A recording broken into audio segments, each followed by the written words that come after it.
صلو علی الحبیب.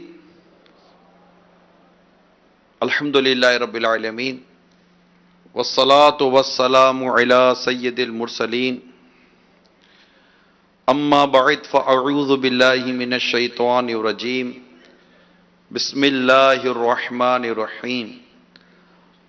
الصلاة والسلام علیک یا رسول اللہ وعلی آلک واصحابک یا حبیب اللہ. الصلاة والسلام علیک یا نبی اللہ وعلی آلک واصحابک یا نور اللہ. اس کو ہٹایا جا سکتا، چھوڑ دے، چلے کل کر لیں. نویت سنت الاعتکاف. نبی پاک صلی اللہ تعالی علیہ وآلہ وسلم کا فرمان محبت نشان ہے: تم میں سے قیامت کے روز میرے سب سے زیادہ نزدیک وہ شخص ہوگا جس نے دنیا میں مجھ پر کثرت سے درود پڑھے ہوں گے. صلو علی الحبیب صلی اللہ تعالی علی محمد. ملک شام کا ایک واقعہ بیان کرتا ہوں. چند برسوں پرانا یہ واقعہ ہے. شہر حلب میں یہ واقعہ ہوا. ایک امیر تاجر، business man, reach business man, یہ تجارت کے لیے سفر پر روانہ ہوا. پہلے پیدل سفر تھے، اونٹ گھوڑوں پر وغیرہ وغیرہ سفر تھے. کوئی اتنا گاڑیوں وغیرہ کا تھا نہیں. کنوینس اگر کہیں ملتا تو الگ بات تھی. راستے میں تیز طوفان آیا. طوفان بھی تیز اور ساتھ تیز برفانی ہوائیں چلنے لگی. رات دیر ہو گئی تھی، اندھیرا ہو گیا تھا. اب کیا کریں؟ کیونکہ یہ آج کا دور تو تھا نہیں کہ کوئی ہوٹل ہوتی، ہوٹلیں نہیں تھیں. پہلے لوگ کیا کرتے تھے؟ ہوٹلیں وغیرہ نہیں تو ہوتی تھی، تو لوگ اس طرح یا تو کسی اپنے رشتہ دار یا جان پہچان والے کے گھر چلے جاتے، یا پھر کسی اجنبی کے گھر کا دروازہ بجایا جاتا تھا. یہ پرانا ایک رواج سلسلہ چلتا تھا. اس شخص نے اجنبی کے گھر کا دروازہ بجایا. اور پہلے ایک رواج تھا کہ اجنبی کے گھر کا دروازہ بجایا جاتا تو وہ اپنے دروازے کھول دیتے تھے مہمانوں کے لیے اور ان کو کھلاتے پلاتے اور رکھتے تھے. یہ کلچر تھا ماضی میں. اس نے دروازہ بجایا کسی اجنبی کا، تو انہوں نے دروازہ کھولا. کہا میں مسافر ہوں، تاجر ہوں، کاروبار کے لیے جا رہا تھا. سخت طوفانی ہوائیں چل رہی ہیں، بارش بہت تیز ہے، اگر مجھے رات قیام کے لیے جگہ مل جائے. انہوں نے کہا بالکل آئیے. آپ امیر لوگ نہیں تھے، غریب لوگ تھے. 2 کمروں کا ان کا مکان تھا. 2 میاں بیوی تھے، ایک بچہ تھا. میاں بیوی ایک کمرے میں سوتے تھے، بچہ ایک کمرے میں سوتا تھا. اور پھر دن کو دونوں کمرے کھانے پینے رہنے کرنے میں استعمال ہوتے تھے. مہمان کو انہوں نے ایک کمرے میں جہاں ان کا بیٹا سوتا تھا وہیں مہمان کو انہوں نے رکھا کہ آپ یہیں رہیں. پھر کھانا وغیرہ کھلایا. رات تھوڑی دیر باتیں ہوتی رہیں. مہمان نیک آدمی تھا، اچھا آدمی تھا. اس نے سارا اپنا بتایا کہ میں یوں ہوں، میرا یہ کاروبار ہے اور میرے پاس اب اتنی ساری رقم ہے. بہت ساری رقم اس کے پاس تھی نا، اور میں تجارت کے لیے جا رہا ہوں. آپ کو اللہ جزائے خیر دے، بہت بہت مہربانی، آپ نے مجھے رہنے کے لیے چھت دے دی. شکریہ وغیرہ ادا کیا. رات تھوڑی دیر ہوئی تو وہ اپنے کمرے میں چلے گئے میاں بیوی. مہمان کو وہی بیٹے والا کمرہ دے دیا، نیا نیا بستر دے دیا، نئی چادر دے دی. کہا آپ یہاں لیٹیے، ہمارا بیٹا یہاں لیٹ جائے گا، ہم دوسرے کمرے میں لیٹ جاتے ہیں. وہ دوسرے کمرے میں چلے گئے. بیٹا اور مہمان ایک کمرے میں تھے. دوسرے کمرے میں جا کر بیوی کے ذہن میں کچھ باتیں آئیں. اس نے اپنے شوہر کو کہا کہ ایک بات بتاؤ، ہم کب تک یہ غربت کی زندگی گزاریں گے؟ کب تک فقر و فاقہ میں زندگی بسر کریں گے؟ آخر ہمارے بھی دن بدلنے چاہیے. شوہر نے کہا بالکل بدلنا چاہیے. تو چاہتی کیا ہے؟ کہا دیکھ ہمارے گھر ایک مہمان ہے اور اس کے پاس بہت رقم ہے، اگر ہم چاہیں تو آج راتوں رات امیر بن سکتے ہیں۔ کہ کیسے بن سکتے ہیں راتوں رات امیر؟ مہمان ہے، مہمان کے پیسے ہیں، وہ کل اپنے کاروبار کے لے جائے گا۔ کہ دیکھ غور کر، جو میں کہہ رہی ہوں اس کو سن، اندھیری رات، طوفانی رات، کسی نے نہیں دیکھا ہمارے گھر مہمان آیا ہے، اگر ہم رات کے کسی حصے میں اس مہمان کو قتل کر دیں تو اس کی ساری دولت ہمیں مل جائے گی، کسی کو پتا بھی نہیں چلے گا، راتوں رات اس کی لاش پہ ٹھکانے لگا دیں گے۔ شور گھبرایا، کیا بات کر رہی ہو؟ مہمان کا قتل یہ کیسے ہو سکتا ہے؟ تم کیوں جذباتی ہو رہے ہو؟ سوچو تو صحیح، کس کو پتا چلے گا؟ اب وہ ورگلانے لگی نا اپنے شوہر کو، پہلے تو شوہر منع کرنے لگا، پھر اس کی باتیں سننے لگا، ادھر شیطان اپنا کام دکھانے لگا، اور تھوڑی دیر کے بعد شوہر کا ذہن بن گیا کہ مہمان کو قتل کر دینا چاہیے۔ تھوڑی دیر کے بعد پلاننگ ہوئی کہ کیسے قتل کرنا ہے، کیا کرنا ہے۔ اب دبے پاؤں دونوں میاں بیوی اس کمرے کی طرف بڑھے جس میں مہمان سویا ہوا تھا۔ اب اندھیری رات، گپ اندھیرا، کوئی کسی کو نظر نہ آئے، اب مہمان ڈھونڈے کیسے؟ انداز ایسے تھا کہ ہم نے بستر تو مہمان کا وہاں لگایا تھا، جا کر دیکھا تو وہ بستر تک پہنچ گئے اشارے سے، پھر دیکھا تو تھوڑا ٹانگ کی طرف اس کا ہاتھ لگا، اشارہ، چادر توڑی ہوئی تھی، کرتے کرتے گردن کی طرف اندازے سے گئے اور تیز چاقو سے گردن پر چاقو پھیر دیا، اور وہ جو تھوڑی سی جھرجھری ہوئی اور ختم۔ دونوں نے بدن، وہ جو جسم تھا اس کو اٹھایا، کٹی ہوئی گردن بھی جو جسم سے لٹک رہی تھی اس کو اٹھائی، اور جیسے باہر نکلے تو باہر نکل ہی رہے تھے کہ بجلی چمکی، جیسے بجلی چمکی تو دونوں کی آنکھیں پھٹی کی پھٹی رہ گئی کہ یہ لاش مہمان کی نہیں تھی، ان کے اکلوتے بیٹے کی تھی۔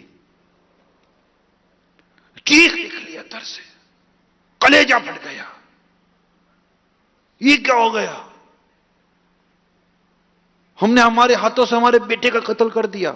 ادھر مہمان اٹھ کر باہر آ گیا، ادھر آس پاس کے پڑوسی آ گئے، اور یہ دونوں میاں بیوی بے ہوش ہو گئے۔ اب جب ہوش آیا تو تفتیش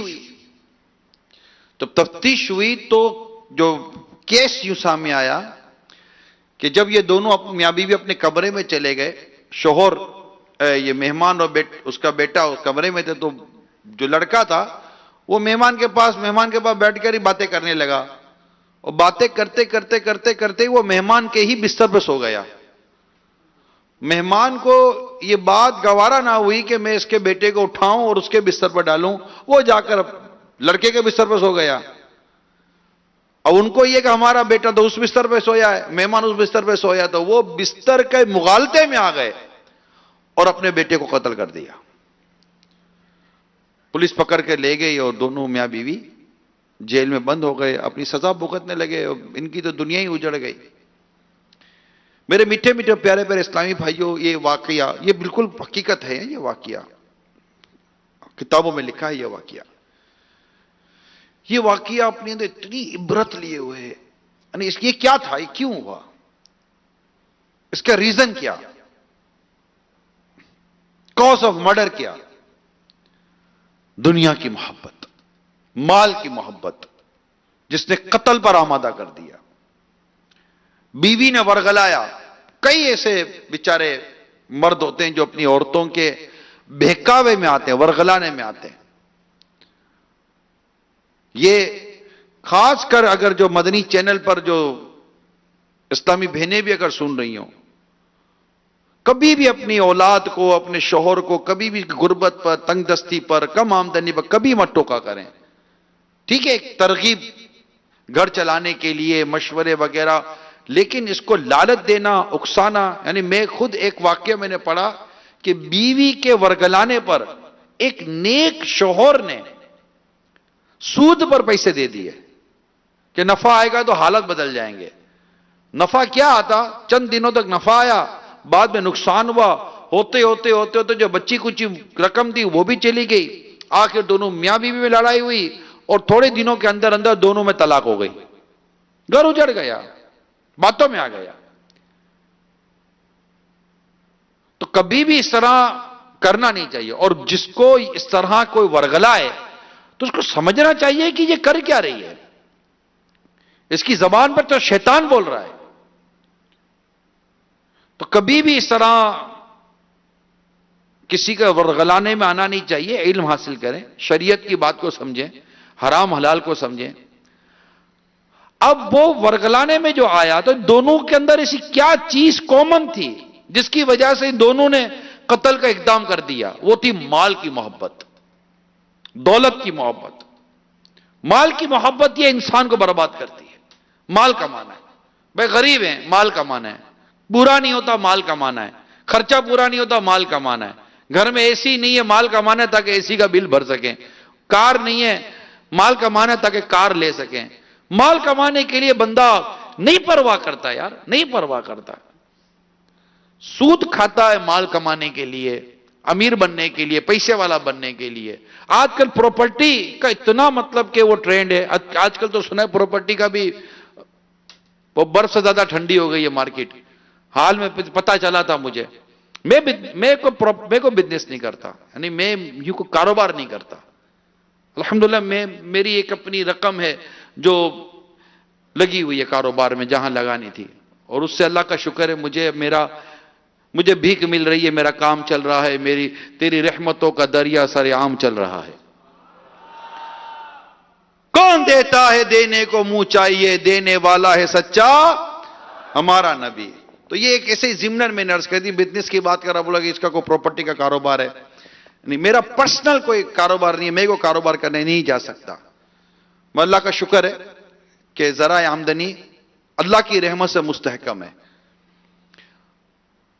تو اب یہ پراپرٹی، اب اس کو مجھے پتا ہے باتیں ہوتی ہیں، نہیں دیکھتے یار کہ حرام کر رہے ہیں حلال کر رہے ہیں، فلاں فائل کا کام، فلاں پلاٹ کا کام، فلاں پراپرٹی کا کام نہیں سمجھ میں آتا، حرام کما لیتے ہیں یار، روزگار نہیں ہے، گھر چلانا ہے، گھر کا خرچہ، کچن، آج کل ایک ٹرمولوجی چلیے یار، کچن چلانے کے لیے پیسہ جا رہا ہے، کچن چلانے کے لیے کیا پیسہ چاہیے یار، کچن چلانے کے لیے 15,000 روپے چاہیے، مجھ سے لے لو، مثال دے رہا ہوں، عام آدمی کا، اچھے سے اچھے آدمی کا، نارمل آدمی گھر 15,000 میں کچن چلتا ہے، کچن باورچی کھانے کا جو خرچہ جس کو کہتے ہیں کھانا پینا یہ وہ 15,000 میں بہت اچھا۔ پاکستان بہت اچھا ملک ہے جہاں آج بھی 5 سے 7 ہزار روپے کے اندر آپ اپنا ماہانہ کھانے پینے کا سامان اپنے کچن میں جمع کر سکتے ہیں، مسالہ، مرچی، تیل، گھی وغیرہ، آٹا، چاول، یہ چند چیزیں کھانے پینے، یعنی آپ کا کچن کھانے پینے کا 3 ٹائم کا 2 ٹائم کا آپ کا چل جائے گا پورے مہینے کا۔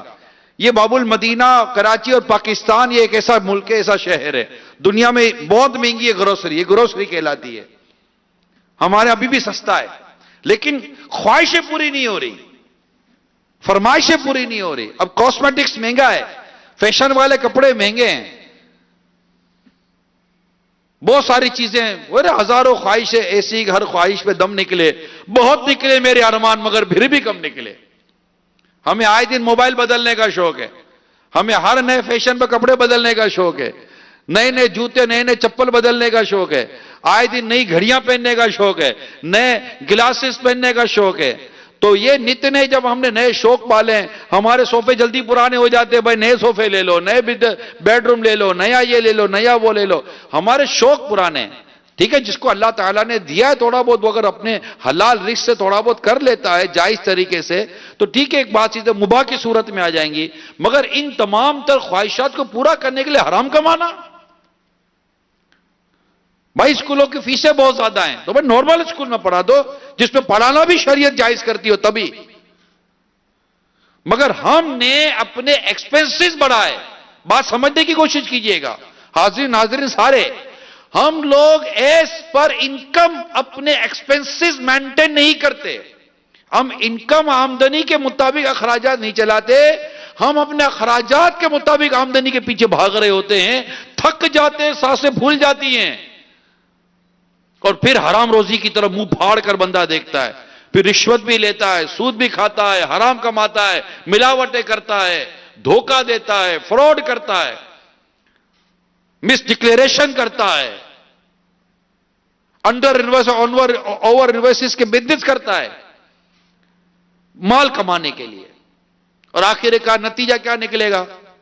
ایک دن مرنا ہے، آخر موت ہے، کر لے جو کرنا ہے، آخر موت ہے۔ مال کی محبت یہ حرام پر ابھار، مال کی محبت بھائی کو بھائی کا قاتل بنا دیتی ہے، مال کی محبت بیوی کو شوہر کا قاتل بنا دیتی ہے، مال کی محبت بیٹے کو ماں باپ کا قاتل بنا دیتی ہے۔ خبریں اس مال کی محبت میں، آج ابھی میں سحری میں وہ ہمارے سید ابراہیم بابو نے بڑی پیاری بات کی کہ کہیں انہوں نے پوسٹ پڑھی ہوگی جو سوشل میڈیا پر چلتی ہیں تحریریں، کہ باپ بیمار تھا تو بیٹا ڈاکٹر کو بلانے کے بجائے وکیل کو لے آیا۔ اتنی سی بات کہی، بات بڑی سبق آموز تھی، بات سبق آموز تھی کہ باپ جب بیمار ہوا تو ڈاکٹر کو بلانے کے بجائے بیٹا وکیل لے آیا کہ جلدی سے باپ سے وصیت لکھوا لے کہ مال کس کو دے کے جا رہا ہے باپ۔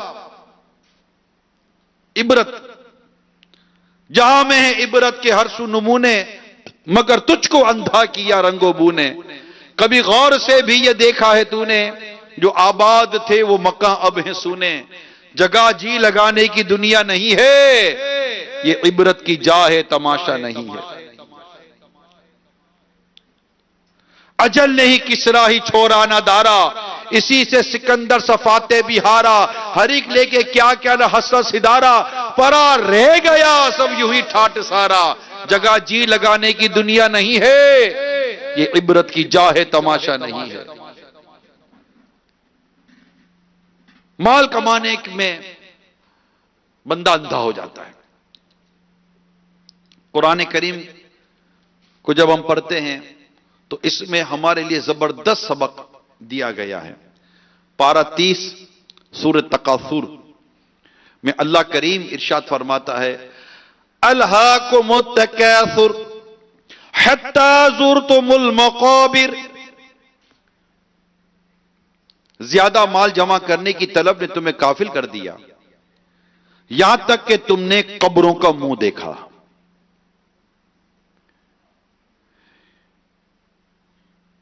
ارشاد فرمایا کہ زیادہ مال جمع کرنے کی طلب نے اور اپنے مال اور اولاد پر فخر کرنے نے تمہیں اللہ تعالیٰ کی عبادت سے غافل کر دیا۔ حضرت سیدنا مطرف رضی اللہ تعالی عنہ اپنے والد سے روایت کرتے ہیں کہ رسول کریم صلی اللہ تعالی علیہ وآلہ وسلم کی خدمت میں حاضر ہوا، اس وقت آپ الہاکم التکاثر کی تلاوت فرما رہے تھے۔ آپ نے فرمایا، ابن آدم کہتا ہے میرا مال میرا مال، اے ابن آدم تیرا مال وہی ہے جو تو نے کھا کر فنا کر دیا یا پہن کر بوسیدہ کر دیا یا صدقہ کر کے آگے بھیج دیا۔ حضرت ابو ہریرہ رضی اللہ تعالی عنہ سے روایت ہے، رسول اللہ صلی اللہ تعالی علیہ وسلم نے ارشاد فرمایا، بندہ کہتا ہے میرا مال میرا مال، اس کے لیے تو اس کے مال سے صرف 3 چیزیں ہیں، جو اس نے کھا کر فنا کر دیا، جو اس نے پہن کر بوسیدہ یعنی پرانا کر دیا، جو کسی کو دے کر آخرت کے لیے ذخیرہ کر لیا۔ اس کے سوا جو کچھ بھی ہے نا وہ جانے والا ہے اور وہ اس کو لوگوں کے لیے چھوڑنے والا ہے۔ یعنی اگر ہم قرآن کریم کی آیات اور تفسیر اور اس میں حدیثوں کو اگر ہم پڑھتے ہیں، ہمیں مال کی محبت سے بچایا گیا، کیونکہ مال کی محبت میں فتنہ ہے۔ جب ہم مال کی اور اولاد کی محبت میں منہمک ہو جاتے ہیں، ضرورت سے زیادہ مبتلا ہو جاتے ہیں، علم بھی تو نہیں ہے، معلومات بھی تو نہیں ہے نا، تو اس کے نقصانات ہوتے ہیں۔ اللہ ہمیں پڑھنے کی توفیق عطا فرمائے، سمجھنے کی توفیق عطا فرمائے۔ حضرت عمر بن عوف رضی اللہ تعالی عنہ سے روایت ہے، رسول کریم صلی اللہ تعالی علیہ وسلم نے ارشاد فرمایا، خدا کی قسم مجھے تمہارے غریب ہو جانے کا ڈر نہیں ہے، مجھے تو اس بات کا ڈر ہے کہ دنیا تم پر کشادہ نہ ہو جائے، جس طرح تم سے پہلے لوگوں پر ہوئی تھی، پھر تم اس میں رغبت کر جاؤ جیسے وہ لوگ رغبت کر گئے، اور یہ تمہیں ہلاک کر دے جیسے انہیں ہلاک کر دیا۔ کتنے واضح لفظوں میں ہمارے سرکار صلی اللہ تعالی علیہ وسلم نے اپنے ارشادات عطا فرمائے دیے. حضرت ابو ہریرہ رضی اللہ تعالیٰ عنہ سے روایت ہے، سرکار دو عالم صلی اللہ تعالی علیہ وآلہ وسلم نے ارشاد فرمایا، مال اور اسباب کی کثرت سے مالداری نہیں ہوتی، بلکہ اصل مالداری تو دل کا غنی ہونا ہے.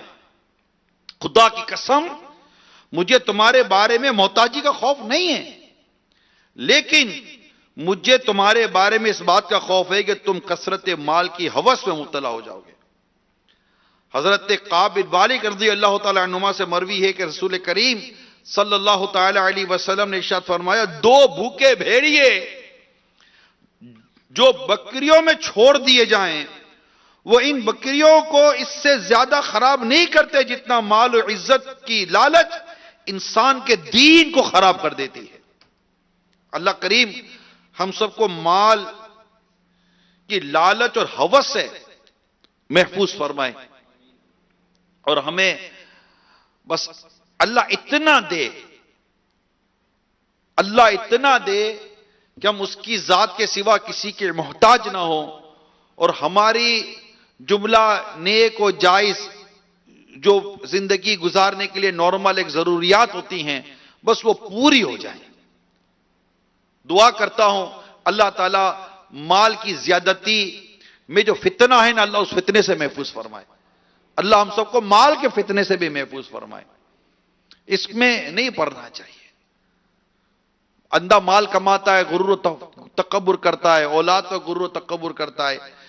یاد رکھیے جس مال کے زیادہ ہونے کی ہرس کی جاتی ہے نا، لالچ کی جاتی ہے، اور جس اولاد پر فخر و غرور کا اظہار کیا جاتا ہے، ان کی حقیقت یہ ہے کہ یہ اس وقت تک انسان کے ساتھ رہتے ہیں جب تک اس کے جسم میں روح باقی ہے، اور جیسے ہی روح اس کے تن سے جدا ہو جاتی ہے اسے قبر میں دفن کر دیا جاتا ہے، تو وہ مال اور اولاد اس کے ساتھ چھوڑ دیتے ہیں، اور قبر میں اس کے ساتھ صرف اس کا عمل جاتا ہے. لہذا ہر عقل مند کو چاہیے کہ وہ مال زیادہ ہونے کی لالچ کرنے اور اپنی اولاد پر فخر و غرور کرنے کے بجائے نیک اعمال زیادہ کرنے کی کوشش کرے، تاکہ یہ قبر میں اس کے بہترین ساتھی ہوں. حضرت انس بن مالک رضی اللہ تعالی عنہ سے روایت ہے، رسول کریم صلی اللہ تعالی علیہ وسلم نے فرمایا، میت کے ساتھ تین چیزیں جاتی ہیں، ان میں سے دو لوٹ آتی ہیں اور ایک اس کے ساتھ رہ جاتی ہے. اس کے اہل خانہ مال اور عمل ساتھ جاتے ہیں، اہل خانہ اور مال لوٹ آتے ہیں اور عمل اس کے ساتھ باقی رہ جاتا ہے. تو اللہ تعالی ہم سب کو ان مدنی پھولوں پر غور کرنے کی توفیق عطا فرمائے. دیکھیں کتنا واضح ارشاد، حتی زرتم المقابر، یہاں تک کہ تم نے قبروں کا منہ دیکھا. یعنی کثرت مال کی لالچ تمہارے دل میں رہی یہاں تک کہ تمہیں موت آ گئی اور تم قبروں میں دفن ہو گئے. تو یہ میرے میٹھے میٹھے اور پیارے پیارے اسلامی بھائیوں اور مدنی چینل کے ناظرین، سورہ تکاثر کی ابتدائی آیات، چند روایات اور مال و اسباب کی محبت کی وجہ سے جو کچھ فتنے مال اور اولاد کی محبت اور مال کمانے کی وجہ سے جو کچھ فتنے برپا ہو سکتے ہیں، ان میں سے کچھ میں نے آپ کے سامنے بیان کیے ہیں کہ یہ مال کی وجہ سے جس طرح قتل و غارت گری ہو رہی ہے، جس طرح گناہوں کا بازار گرم ہے، اور جس طرح مارکیٹوں کا حال برا ہے، آپ نیت کریں کہ ہم ان میں سے نہیں رہیں گے، ہم ان برائیوں میں نہیں پڑیں گے جو مال کمانے کی وجہ سے. تھوڑا مال ہو، حلال کا ہونا بہت اچھا. یعنی میرا مال مجھے جہنم میں لے جائے گا، یہ کیسے ہو سکتا ہے؟ میں دن رات محنت اس لیے کر رہا ہوں کہ میں جہنم میں جل جاؤں معاذ اللہ، میں اس لیے کما رہا ہوں کہ میں جہنم میں جل جاؤں معاذ اللہ. لوگ کہتے ہیں جناب بیوی بچوں کے لیے کما رہے. ارے بھائی بیوی بچوں کے لیے کیا کما رہے؟ کیوں؟ کیا بیوی بچوں نے بولا تھا حرام کماؤ؟ اگر انہوں نے کہا بھی تھا حرام کماؤ تو کیا ان کی بات مانتے کہ تم اپنے رب کی بات مانتے؟ حرام کما کر، جھوٹ بول کر، لوگوں کے حق کھا کر مال کماتے ہو. یاد رکھیے گا میرے میٹھے اور پیارے اسلامی بھائیوں، روایت کا مضمون عرض کر رہا ہوں. جس شخص نے، یعنی کہ 4 شخصوں کی کیفیت بیان کرتا ہوں. روایتوں کی روشنی میں ایک شخص اللہ کی بارگاہ میں حاضر ہوگا، اس نے حلال کمایا اور حلال میں خرچ کیا. بلکہ میں یوں آتا ہوں، ایک شخص بارگاہ الہی میں حاضر ہوگا، اس نے حرام کمایا ہوگا اور حرام میں خرچ کیا ہوگا. حکم ہوگا اس کو جہنم میں ڈال دو. بھی دوسرا شخص ہوگا، اس نے حرام کمایا اور حلال میں خرچ کیا، فرمایا جائے گا اس کو جہنم میں ڈال دو. تیسرا شخص آئے گا، اس نے حلال کمایا ہوگا، حرام میں خرچ کیا ہوگا. یعنی پہلے حرام والا تھا، حلال، اب حلال کما کر حرام میں خرچ کیا، فرمایا جائے گا اس کو بھی جہنم میں ڈال دو. پھر چوتھا شخص آئے گا جس نے حلال کمایا، حلال خرچ کیا، اب کہا جائے گا کہ ٹھہرو، اب اسے حساب لیا جائے گا. بندہ بھول گیا ہے کہ اس کو مرنا ہے. ہم لوگ جی اس طرح رہے جیسے کہ دنیا میں ہی رہنا ہے. اٹھتے ہیں تو کام، اٹھتے ہیں تو کاروبار، آمدنی کاروبار، آمدنی کاروبار، یا پھر الٹی سیدھی صحبتیں، الٹی سیدھی سنگتیں، دوستیں، گیدرنگ. اللہ کی پناہ. یاد رکھو میرے میٹھے پیارے اسلام بھائیو، ہم کو ہمارے رب نے اپنی عبادت کے لیے پیدا کیا ہے. ہم اس کی عبادت کے لیے آئے ہیں دنیا میں. ہم عبادت کریں، رزق کمانے کا وہ انداز اختیار کرے جو عبادت بنے، کھانے پینے کا وہ انداز اختیار کرے جو عبادت کہلائے، سونے کا وہ انداز اختیار کرے کہ عبادت کا ثواب ملے، جینے کا وہ انداز اختیار کرے کہ عبادت کا ثواب ملے. ہم ثواب کمائیں، ہم لباس پہنے تو ثواب ملے، ہم کھانا کھائیں تو ثواب ملے، ہم سوئیں تو ثواب ملے. اور یہ ممکن ہے، اس کے لیے علم سیکھنا پڑے گا. اور علم سیکھنے کے لیے ماشاء اللہ اس وقت ماہ رمضان بہترین مہینہ ہمیں نصیب ہوا ہے. مدنی مذاکروں کے ذریعے، سنت و برے بیانات کے ذریعے، اپنے مدنی حلقوں کے ذریعے اللہ ہم سب کی سستیاں غفلتوں کو دور فرمائے اور ہمیں علم دین سیکھنے کی توفیق عطا فرمائے.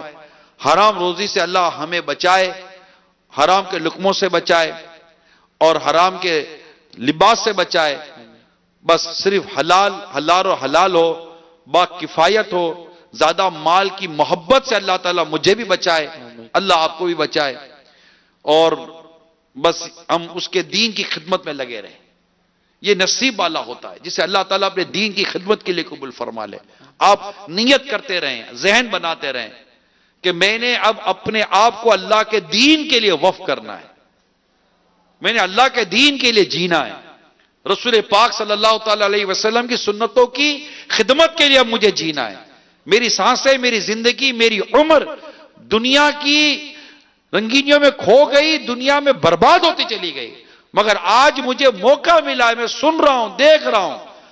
آج اپنا ذہن بنائیں کہ میں اب انشاءاللہ اسلام و دین کی سربلندی کے لیے جیوں گا.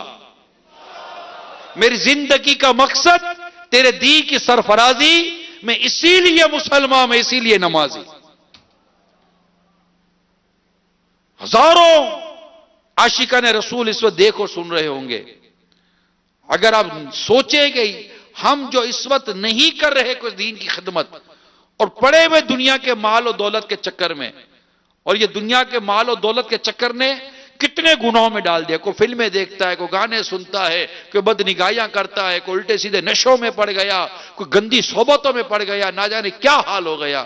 اور بس ایک جھٹکا آتا ہے مر جاتا. ابھی تھوڑے دنوں پہلے مجھے ایک ویڈیو کسی نے بھیجی، موٹر سائیکل کی ریس لگاتے تھے لڑکے. ایک لڑکا جوان، بالکل جوان، یہ 17-18 سال کا ہوگا شاید، جوان، وہ موٹر سائیکل دوڑی اور ریسز لگا رہے ہوں گے اور موٹر سائیکل سے سلیپ ہوا، گرا اور خون ہو گیا، سر پھٹ گیا اس کا، وہی ڈیر ہو گیا، انتقال ہو گیا. اگر مسلمان تھا ہم دعا کرتے اللہ تعالیٰ اس کی مغفرت فرما دے. کیا خوشی ہو دل کو چندے زیست سے، کیا خوشی ہو دل کو چندے زیست سے. سن لگا کر کان آخر موت ہے، بارہا علمی تجھے سمجھا چکے، مان یا مت مان آخر موت ہے. مرنا تو ہے نا. دیکھو جو کاروبار، یعنی میں نہیں کہتا اس کے حلال نہیں کمانا چاہیے، وہ ایک اپنی انداز ہے، مگر اس میں مال کی محبت ایسی کہ بندہ حرام کمائے نہیں. اللہ ہمیں سنتوں کی خدمت کے لیے قبول فرمائے. نیکی کی دعوت کے لیے اللہ کریم ہم سب کو قبول فرمائے، اور اللہ کریم ہم سب کو عبادت کرنے کا جذبہ، عبادت کا ذوق و شوق عطا فرمائے، اور ہم سب کا اللہ کریم ایمان سلامت رکھے، آمین بجاہ نبی الامین صلی اللہ تعالی علیہ وآلہ وسلم۔ صلو علی الحبیب۔ ایک منٹ نہیں، انشاءاللہ امیل سنت کی زیارت کریں گے۔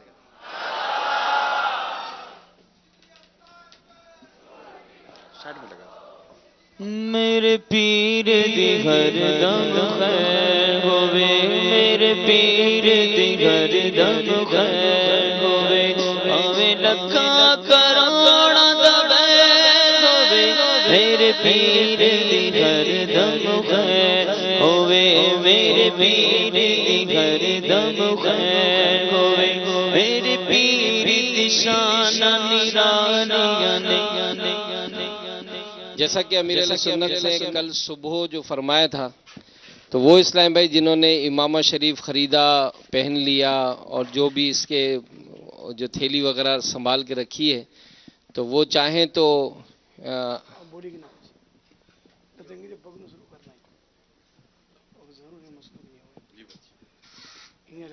ان کے لیے انشاءاللہ بھی کچھ ہی دیر میں خوشخبری ہے۔ کون کون لایا امامہ نیا، اور باندھا بھی تھا جمعے میں، رسید، پلاسٹک کی تھیلی سب موجود ہو۔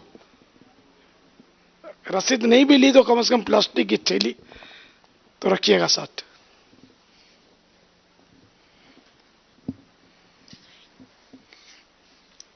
میں انشاءاللہ 2-3 منٹ لوں گا آپ کے۔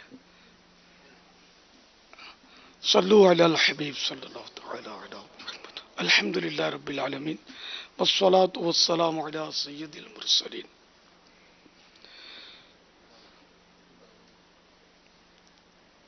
ایک تعداد ہے، میری ادھر توجہ رکھنا، میرے اوپر دیکھنا بھی۔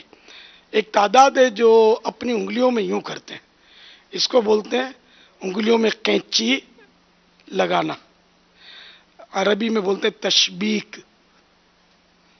تو یہ ایک تعداد ہے، یوں کر کے بیٹھے ہوتے ہیں، یوں گھٹنے پہ رکھیں گے، اس طرح بیٹھے ہوتے ہیں۔ تو اس کے بھی مسائل ہیں۔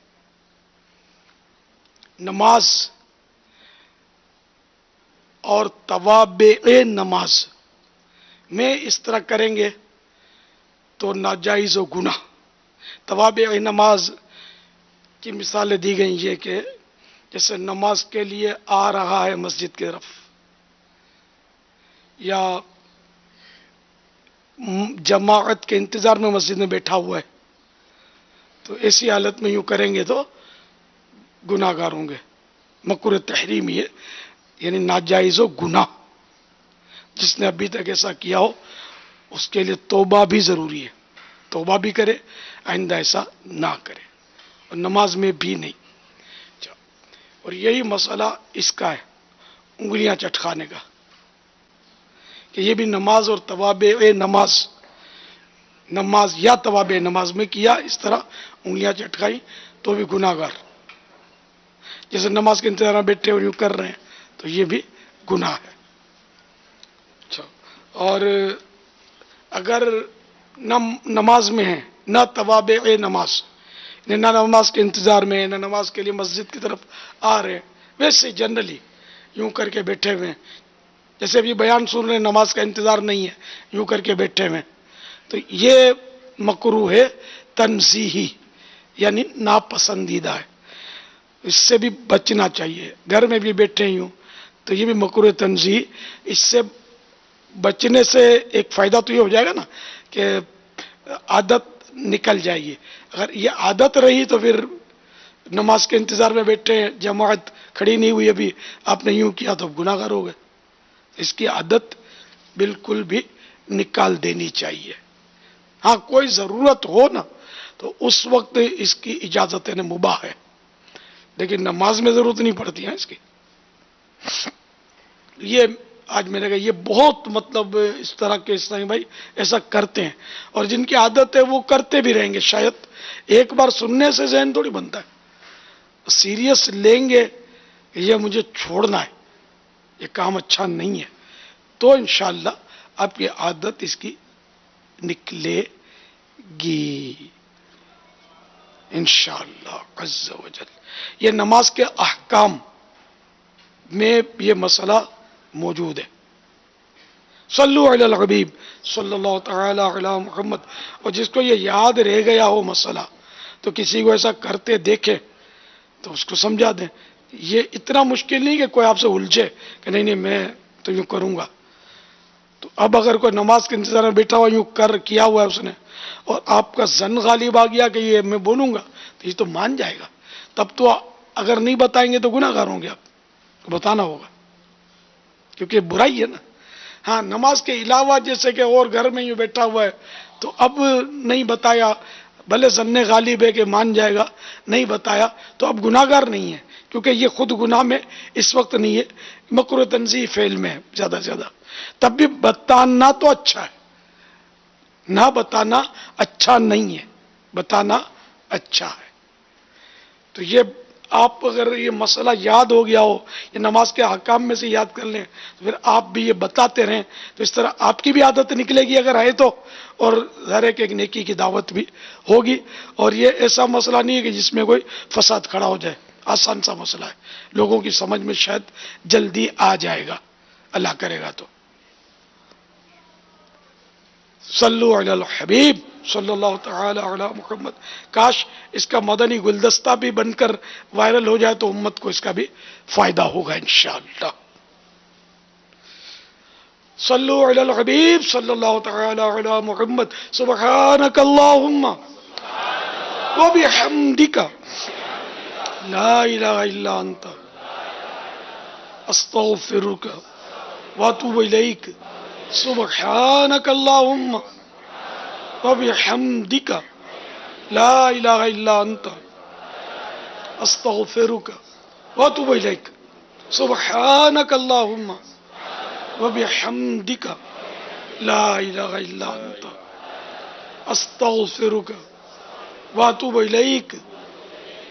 صلو علی الحبیب صلی اللہ تعالی علی محمد.